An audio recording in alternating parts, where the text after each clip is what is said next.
இந்தியாவில் இருக்கிறது வந்து டெமோக்ரஸியா அல்லது கார்ப்பரேட்டோக்ரஸியா? இந்திய அரசும் விரல் விட்டு எண்ணக்கூடிய ஒரு சில கார்ப்பரேட்டுகளும் மிக நெருக்கமான ஒரு கூட்டணியை வைத்திருக்கிறார்கள். இவங்களையெல்லாம் வந்து ஃபைனான்சியல் ஆலிகார்கியாக மாற்றுகிறார்கள். நம்முடைய அரசு அவர்களுக்காக இந்த ஒப்பந்தத்தை அவர்களுக்கு சாதகமாக போடுகிறது. மெர்ஜர் அண்ட் அக்விசிஷன்ங்கிறது வந்து ரொம்ப தெளிவாக பொருளாதாரத்துறையில நடக்கிற விஷயம்.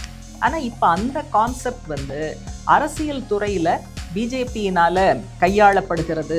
இந்த எஸ்ஐஆர் மூலமாக கணிசமான நீக்கப்பட்ட பெயர்கள் வந்து மதவழி சிறுபான்மை பிரிவினரை சேர்ந்தவர்கள்ங்கிற தகவலும் ஊடகங்கள்ல பரவலாக வருது. அது வந்து போதாது என்று இப்ப வந்து நேஷனல் டெமோகிராஃபிக் மிஷன் அப்படின்னு ஒன்ன கொண்டு வர்றாங்க. அனைவருக்கும் வணக்கம். பீப்புள்ஸ் டெமோக்ரஸி ஜூன் 22, 28 வாரத்துக்கான தலையங்கம். இணைப்பும் கையகப்படுத்துதலும் ஒரு அரசியல் திட்டம். Merger and acquisition a political project அப்படிங்கிறது தலைப்பு. உள்ளே இருக்கக்கூடிய கண்டென்ட்டை சொல்லும்போது தான் இந்த தலைப்பினுடைய பொருத்தம் புரியும். பொதுவாக வந்து ஒரு பொலிட்டிக்கல் ப்ராசஸ் நடக்குதுன்னா அது உள்ள பொருளாதாரம் வரும், அதுக்குள்ள ஃபைனான்ஸுங்கிறது வரும். ஆனால் இப்போ சமீப காலமாக நம்ம என்ன பார்க்குறோன்னா இந்த மூணும், அதாவது பொருளாதாரம், ஃபைனான்ஸ், பாலிட்டிக்ஸ், இது எல்லாம் வந்து எக்கச்சக்கமாக ஒன்றோடு ஒன்று இணைந்து அதிகபட்சமாக முன்னுக்கு வரக்கூடிய ஒரு அரசியல் சூழலில் இருக்கும். அதனால் இந்த மூன்றும் மிக அதிகமாக ஒன்றுக்கொன்று இணைந்து வருவதுங்கிறது வந்து தற்செயலானது அப்படின்னு நம்ம பார்க்க முடியாது. அதுக்கு சில காரணங்கள் இருக்குது அப்படின்னு சொல்லி தலையங்கம் அந்த காரணங்களை பட்டியலிடுது. இப்போ வந்து அண்மை காலத்தில் நிறைய இன்இக்வாலிட்டி பற்றி டிஸ்கஷன் வருது. செல்வம் எப்படி ஒரு சிலர் கைகளில் குவிகிறது, இந்தியாவில் வந்து மிகப்பெரிய பொருளாதார இடைவெளி இருப்பவருக்கும் இல்லாதவருக்கும் இந்த இடைவெளி வந்து ரொம்ப அதிகமாகுது அப்படிங்கிறது சமீப காலத்தில் ஆக்ஸ்ஃபேம் ரிப்போர்ட்டாக இருக்கட்டும், மற்ற பல ரிப்போர்ட்ஸாக இருக்கட்டும், இது வந்து ரொம்ப கூர்மையாக முன்னுக்கு வருகிற விஷயம். பொதுவாக வந்து செல்வங்கள், மூலதனம் ஒரு சிலர் கையில் குவிகிறது அப்படின்னு சொல்லும்போது அது வந்து முதலாளித்துவ வளர்ச்சியினுடைய ஒரு இயற்கை விதி. முதலாளித்துவ கட்டமைப்பு அப்படின்னாலே இயற்கையாக இதுதான் நடக்கும். இடைவெளி, பொருளாதார இடைவெளி இருக்கும், ஒரு சிலர் கையில் செல்வம் குவியும் அப்படின்னு வந்து சொல்லப்படும். ஆனால் இப்போ சமீபத்தில் நடந்துட்டு இருக்கிற விஷயம் சாதாரணமாக குவிவது கிடையாது. ஒரு சில கார்ப்பரேட் நிறுவனங்கள் கையில் அளவுக்கு அதிகமாக செல்வம், தேசத்தினுடைய வருமானம், வளம், இது எல்லாமே மிக மிக அதிகமாக குவியக்கூடிய விஷயத்தை பார்க்குறோம். அப்போ அப்படின்னு சொன்னால் இது வந்து முதலாளித்துவ கட்டமைப்பினுடைய இயற்கையான ஒரு விதி மட்டுமல்ல, அதுக்கும் மேலே இந்திய அரசும் விரல் விட்டு எண்ணக்கூடிய ஒரு சில கார்ப்பரேட்டுகளும் மிக நெருக்கமான ஒரு கூட்டணியை வைத்திருக்கிறார்கள் அப்படிங்கிறது தான் இன்னைக்கு இருக்கக்கூடிய சூழல் என்பது எடுத்துக்காட்டுகிறது. ஒரு பக்கம் அவங்க வந்து ஹிந்து ராஷ்டிரா அப்படின்னு பேசினாலும் ஆளுகிற பிஜேபி அரசாங்கம், ஆர்எஸ்எஸ், மறுபக்கம் ஒரு சில விரல் விட்டு எண்ணக்கூடிய கார்ப்பரேட்டுகளுடைய நலன்களுக்காக அவங்க வந்து பல விஷயங்களை பண்ணுறாங்க. இவங்களையெல்லாம் வந்து ஃபைனான்ஷியல் ஆலிகார்கியாக மாற்றுகிறார்கள். ஆலிகார்கின்னா நமக்கு தெரியும், ஒரு குறிப்பிட்ட துறையில் மொத்தத்தையும் தன்னுடைய ஆதிக்கத்தில் வைத்திருக்கிற அப்படியான சில ரொம்ப வலுவான செல்வாக்கு படைத்த அந்த துறையை தன்னுடைய கட்டுப்பாட்டில் வைத்திருக்கிற ஒரு சில நிறுவனங்களாக இந்த நிறுவனங்கள் மாறிக்கொண்டு இருக்கின்றன. அதற்கு ஏதுவாக அரசாங்கம் தன்னுடைய விதிமுறைகளை வளைக்கிறது, செயல்பாடுகளை அதற்கு தகுந்தாற் போல அமைத்து கொள்கிறது. அதனால் இந்தியாவில் இருக்கிறது வந்து டெமோக்ரஸியா அல்லது கார்ப்பரேட்டோக்ரஸியா அப்படிங்கிற ஒரு கேள்வி கூட இன்றைக்கு பலராலும் அது முன்னுக்கு வைக்கப்படுகிறது. இதனால் என்ன ஆகுதுன்னா, அரசமைப்பு சட்டம் வந்து இந்தியா எப்படி இருக்கணும் அப்படின்னு சொல்லும்போது டெமோக்ரஸியை பற்றி பேசுது, செக்யுலரிசத்தை பற்றி பேசுது. இந்த மாதிரியான விழுமியங்கள் கூட இந்தியாவினுடைய அரசியல் சட்டத்தில் வந்ததற்கு முக்கியமான காரணம் அது ஏதோ சில தனிநபர்களுடைய கருணையினால் அல்லது விருப்பத்தினால் அப்படியெல்லாம் ஆகலை. ஏற்கனவே நடந்த, அதற்கு முன்னதாக நடந்த ஏகாதிபத்திய எதிர்ப்பு, இந்தியாவினுடைய தேச விடுதலை போராட்டம், அதில் பெரும் திரளாக மக்கள் கலந்து கொண்டது. அது வந்து ஒரு மாஸ் மூமெண்ட்டாக நடந்தது. அப்போ இதெல்லாம் தொழிலாளிகளுடைய மற்ற உழைக்கும் மக்களுடைய போராட்டங்கள் அந்த காலகட்டத்தில் நடந்தது எல்லாமாக சேர்ந்து தான் இப்படியான முற்போக்கு விழுமியங்கள் அரசியல் சட்டத்தினுடைய அடிப்படை விழுமியங்களாக இணைக்கப்பட்டது. ஆனால் இன்னைக்கு அந்த நிலைமை அந்த அந்த நம்முடைய குடியரசனுடைய குணாம்சத்தையே மாற்றுகிற ஏற்பாடு நடந்து கொண்டு இருப்பதை நம்ம பார்க்குறோம். அப்போ இந்த ஃபினான்ஷியல் ஆலிகார்கி மாதிரியான விஷயங்கள் வரும்போது அந்த ஒரு சில கார்ப்பரேட் நிறுவனங்கள் அப்படின்னு பேசும்போது அதில் வந்து அதிகபட்சமாக பலன் ஈட்டியது அதானி குழுமம் அப்படின்னு நம்ம சொல்ல முடியும். 2024 ஊடக அறிக்கை ஒன்று என்ன சொல்லுதுன்னா, நிலக்கரி பர்ச்சேஸ், நிலக்கரி வாங்குவதற்கு அரசாங்கம் ஒப்பந்தம் போட்டபோது பெரும்பாலான அரசு ஒப்பந்தங்கள் யாருடைய கைக்கு போச்சு அப்படின்னா அதானி குழுமத்துக்கு தான் போச்சு. இப்போ அதானி கைவசம் இருக்கிற அரசோடு அவங்கள் போட்ட நிலக்கரி சம்பந்தமான ஒப்பந்தங்கள் மட்டும் அடுத்த 25 ஆண்டுகளில் 13.27 லட்சம் கோடி வருமானத்தை அதானி குழுமத்திற்கு தரும். அந்த அளவுக்கு ஒரு நீண்டகால ஒப்பந்தங்கள் நிலக்கரி துறையில் அதானியோடு போடப்பட்டிருக்கு. நீங்கள் 13 லட்சம் கோடின்னா நீங்கள் ஒரு செகண்டு வெயிட் பண்ணி அது எவ்வளோ பெரிய தொகைங்கிறத பார்க்கணும். 1 கோடி, 100 கோடி, 1000 கோடி, 10,000 கோடி, லட்சம் கோடி. அந்த லட்சம் கோடியை போல 13 லட்சம் கோடி அடுத்த 25 ஆண்டுகளில் அதானி குழுமத்தினுடைய கைக்கு வரும் அப்படின்னு சொன்னால் அவங்க வந்து அந்த நிலக்கரி துறையில் எவ்வளவு பெரிய ஆதிக்கம் செலுத்துகிற குழுமமாக அவர்கள் மாறுவார்கள் அப்படிங்கிறத நம்ம யோசித்து பார்க்கணும். அப்போ இது இயல்பாக நடந்ததல்ல. நம்முடைய அரசு அவர்களுக்காக இந்த ஒப்பந்தத்தை அவர்களுக்கு சாதகமாக போடுகிறது அப்படின்னு தான் நம்ம பார்க்கணும். இப்போ அது சம்பந்தமாக வேறு சில புள்ளி விவரங்களும் இதில் இருக்குது. இந்த ஒப்பந்தங்களில் இந்த 13 லட்சம் கோடி வருமானம் தரக்கூடிய அந்த ஒப்பந்தங்களில் நீங்கள் பார்த்தீங்கன்னா ஒன்று தவிர மீது எல்லா ஒப்பந்தங்களும் பிஜேபி ஆளக்கூடிய மாநிலங்களும் அதானி குழுமமும் இணைந்து போட்ட ஒப்பந்தங்கள் அப்படிங்கிறத நம்ம கவனிக்க வேண்டியிருக்கு. மார்ச் 2024 துவங்கி ஜனவரி 2026 காலகட்டத்தில் இந்த மாதிரியான நீண்டகால ஒப்பந்தங்கள் 12 ஒப்பந்தங்கள் போடப்பட்டிருக்கு. அதில் 8 ஒப்பந்தங்கள் வந்து பிஜேபி ஆளக்கூடிய மாநிலங்களால் போடப்பட்ட ஒப்பந்தங்கள். இந்த 8மே அதானி குழுமத்தின் கைக்கு போயிருக்கிறது. ஒன்று தனியாக அல்லது மற்ற சில நிறுவனங்களோடு சேர்ந்து ஏதோ ஒரு விதத்தில் இந்த 8 ஒப்பந்தங்களும் அதானியினுடைய குழுமத்தினுடைய கரங்களுக்கு போயிருக்கிறது அப்படிங்கிற விவரமும் இதுக்குள்ளே இருக்குது. இன்னொன்று என்னன்னா, அது எப்படி அதானி குழுமத்துக்கு அப்படி டக்குன்னு கிடச்சிரும் அப்படின்னு சொன்னால், இந்த டெண்டர் விடும்போது சில நிபந்தனைகள் போடுவாங்க. அந்த நிபந்தனைகள் வந்து அதானி குழுமத்திற்கு ஏற்ற வகையில் ட்வீக் செய்யப்பட்டு அது வந்து வெட்டி ஒட்டி அப்படியெல்லாம் செஞ்சு அதானி குழுமத்திற்கு அந்த ஒப்பந்தம் கிடைப்பது போல டெண்டருக்கான கண்டிஷன்ஸ் என்பது போடப்பட்டது அப்படிங்கிற விவரங்களையும் நம்ம இந்த இடத்துல சேர்த்து பார்க்க வேண்டியிருக்கு.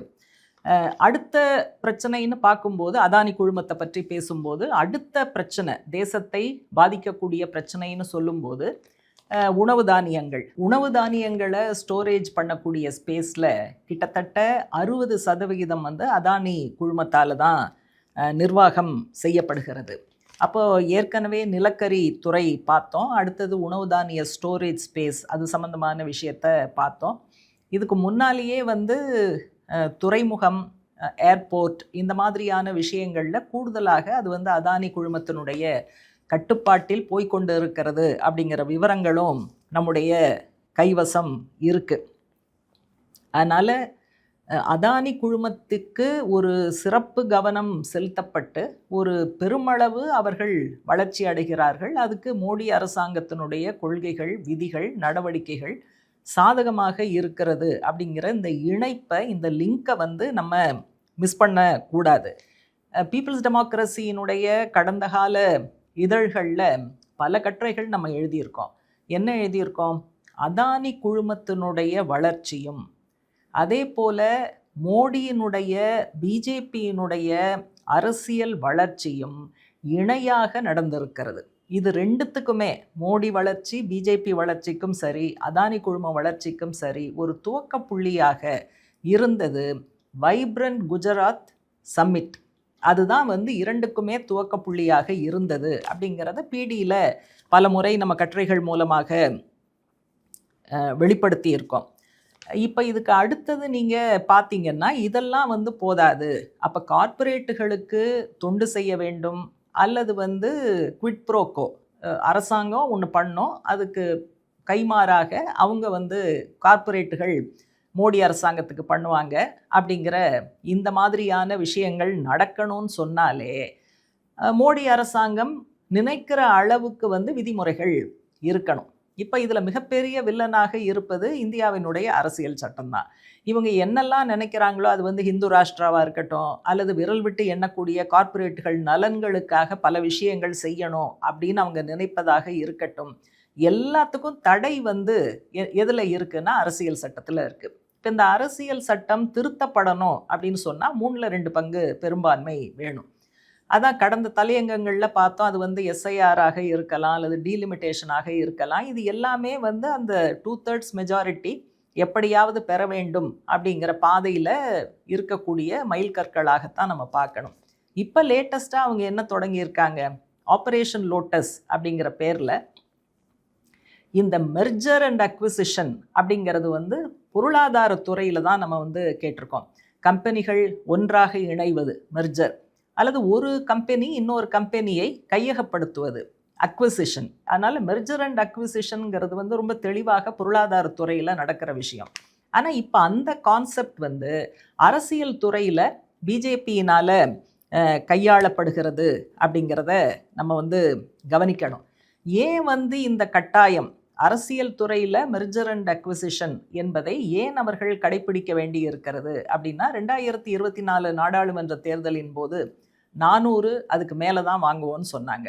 கடைசியில் பிஜேபியும் அதனுடைய கூட்டணி கட்சிகளும் சேர்ந்து 300 அப்படிங்கிற நம்பரை கூட அவங்களால டச் பண்ண முடியலை.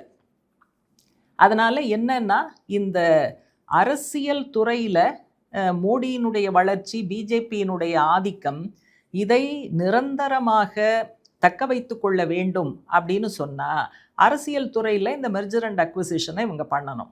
என்ன அர்த்தம்? எதிர்க்கட்சிகளுடைய எம்பிக்களை ஒன்று விலைக்கு வாங்கணும், அல்லது எதிர்க்கட்சியை உடைத்து பிஜேபியோடு இணைத்து கொள்ள வேண்டும். இப்போ தலைப்பினுடைய காரணம் உங்களுக்கு புரிஞ்சிருக்கும். மெர்ஜர் அண்ட் அக்விசிஷனுங்கிறது இந்த மாதிரி எதிர்க்கட்சிகளோடு பிஜேபி செய்து கொண்டு இருக்கக்கூடிய இந்த லேட்டஸ்ட்டு உத்தி ஆப்ரேஷன் லோட்டஸ், அது சம்மந்தமாகத்தான் இந்த மெர்ஜர் அண்ட் அக்விசிஷனுங்கிறத நம்ம பயன்படுத்துகிறோம்.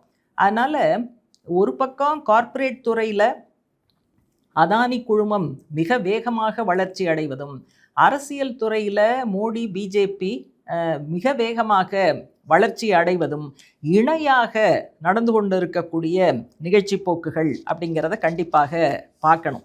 அதனால் ஏதோ ஒரு தேர்தலில் 2 தேர்தலில் அவங்க முன்னேறுவது, பெரும்பான்மை பெறுவது அப்படிங்கிறது மட்டுமல்ல, ஒரு முறை 3/2 பங்கு பெரும்பான்மை பெற்று அரசியல் சட்டத்தையே சின்னாபின்னப்படுத்தி அதில் பல மாற்றங்களை கொண்டு நிரந்தரமாக அரசியல் துறையில் பிஜேபியினுடைய ஆதிக்கம் நீடிக்க வேண்டும், அவர்களுடைய ஹிந்து ராஷ்டிராவுக்கான பாதை வலுப்பட வேண்டும், கார்ப்பரேட் ஆதரவு கொள்கைகள் வலுப்பட வேண்டும் அப்படிங்கிறது தான் அதனுடைய நோக்கமாக பார்க்குறோம். இப்போ 10 பத்தாவதுக்கு என்ன பண்ணுறாங்கன்னு சொன்னால், இந்த எஸ்ஐஆர் மூலமாக பெயர்கள் நீக்கப்பட்டதில் கணிசமான நீக்கப்பட்ட பெயர்கள் மதவழி சிறுபான்மை பிரிவினரை சேர்ந்தவர்கள்ங்கிற தகவலும் ஊடகங்களில் பரவலாக வருது. அது போதாது என்று இப்போ நேஷ்னல் டெமோகிராஃபிக் மிஷன் அப்படின்னு ஒன்றை கொண்டு வர்றாங்க. அதாவது மக்கள் தொகையில் ஏராளமாக ஊடுருவல்காரர்கள் வந்துட்டாங்களாம். அதனால் அந்த இன்ஃபில்ட்ரேட்டர்ஸை நாங்கள் ஃபில்டர் பண்ணி எடுக்க போகிறோம். என்ன பண்ணுவாங்கன்னு தெரியும், குறிப்பாக இஸ்லாமிய மக்களை வெளியே தள்ளுவதற்கான ஏற்பாடு தான். ஆனால் அதுக்கு பேர் நேஷ்னல் டெமோகிராஃபிக் மிஷன். அதனால் இந்த அச்சுறுத்தலையும் தொடர்ந்து கையில் எடுப்பதற்கான முயற்சி அவங்க வந்து செய்யக்கூடிய அறிவிப்புகள்ல இருந்து தெரியுது. இப்போ இந்த எதிர்க்கட்சி எம்பிக்களை உடைப்பது, விலைக்கு வாங்குவது, இதெல்லாம் வந்து எந்த கட்சி பண்ணல? திரிணாமுல் காங்கிரஸ் பண்ணலையா? இல்லை தமிழ்நாட்டில் கட்சிகள் பண்ணலையா? வேற எந்த கட்சிகள் பண்ணலை? பிஜேபி பண்ணுறது தான் உங்களுக்கு பெருசாக தெரியுதா அப்படின்னு கூட கேள்வி கேட்கலாம். ஆனால் எதுக்காக பண்ணுறாங்கன்னு ஒன்று இருக்குது. இப்போ மற்ற கட்சிகள், முதலாளித்துவ கட்சிகள் செய்கிறார்கள்னா அவங்களுடைய ஆட்சி அமையணும், அந்த ஆட்சியின் போது அவங்க நிறையா சுரண்டணும், லாபம் சம்பாதிக்கணும், இந்த மாதிரியான காரணங்களாக இருக்கலாம். அதுவுமே தவறு தான், நம்ம இல்லைன்னு சொல்ல. ஆனால் பிஜேபி ஆர்எஸ்எஸ்னுடைய திட்டப்படி இந்த பெரும்பான்மை அவங்க கையில் கிடைச்சா அவங்க என்ன பண்ணுவாங்கங்கிறது தான் இப்போ நமக்கு முன்னால் இருக்கிற முக்கியமான விஷயம். அதனால் மற்ற கட்சிகள் இப்படிப்பட்ட குதிரை பேரத்தை நடத்துவது கண்டிக்கத்தக்கது. ஆனால் அது வேற. பிஜேபி செய்யக்கூடிய குதிரை பேரம் அல்லது இந்த மெர்ஜர் அண்ட் அக்விசிஷனுங்கிறது வந்து கம்ப்ளீட்டாக அதனுடைய கேரக்டரே வேறு மாதிரி இருக்குது. ஏன்னா இந்த பெரும்பான்மையை பெற்று அவங்க வந்து அரசியல் சட்டத்தில் கை வைக்க போகிறார்கள், மதவழி சிறுபான்மையினர் மேலே கை வைக்க போகிறார்கள், கார்ப்பரேட் ஆதரவு நடவடிக்கைகளை இன்னும் வலுவாக எடுக்க போகிறார்கள். அப்படிங்கிறது வந்து ரொம்ப ரொம்ப டேஞ்சரான விஷயம் அப்படிங்கிறதையும் நம்ம வந்து கவனத்தில் எடுக்கணும். அதனால் இதை வந்து எதிர்க்கணும் அப்படின்னு சொன்னால் ஒரு சில கட்சிகள் மட்டும் செய்வது போதாது. இன்னும் கூடுதலாக அரசியல் கட்சிகள் இதில் இருக்கக்கூடிய ஆபத்தை உணர்ந்து இந்த ஒட்டுமொத்தமான முயற்சி, இந்த தலையங்கத்தில் பல விஷயங்கள் பேசப்பட்டிருக்கு, எல்லாவற்றையும் எதிர்த்த, ஏன்னா தனித்தனியாக பார்த்தா பிரயோஜனம் இல்லை, அதனால் எல்லாவற்றையும் எதிர்க்கக்கூடிய ஒரு பரந்த மேடைங்கிறது அமைக்கப்படணும். அதில் வந்து அனைத்து அரசியல் கட்சிகளும் இடம்பெறணும். அதோடு சேர்த்து அமைப்புகள், தனிநபர்கள், குழுக்கள், யாரெல்லாம் வந்து ஜனநாயகத்தில் நம்பிக்கை வைத்திருக்கிறார்களோ அவங்க எல்லாமே வந்து இதில் வலுவாக இணைய வேண்டிய அவசியம் இருக்கிறது. ஏற்கனவே இந்த மாதிரி அதிகார குவிப்பு, எல்லாமே நான் தான் அப்படிங்கிற அந்த நிலையை எதிர்த்து தொழிலாளிகள் பல இடங்களில் போராடி கொண்டு இருக்கிறார்கள், மாணவர்கள் இப்போ வந்து போராடி கொண்டு இருக்கிறார்கள், இளைஞர்கள் போராடி கொண்டு இருக்கிறார்கள். அப்போ இந்த போராட்டங்களை எல்லாம் நம்ம வந்து வலுப்படுத்தணும். அதனால் பிஜேபிக்கு எதிரான போராட்டம்னா தேர்தல் வரும்போது மட்டும் நடப்பது கிடையாது, அரசியல் துறையில் மட்டும் நடப்பது கிடையாது, பொருளாதாரத்துறை, சமூகம், அதே போல் சித்தாந்தத்துறை உள்பட அனைத்து துறைகள்லையும் இந்த ஃபைட் பேக் என்பது கண்டிப்பாக நடக்கணும்.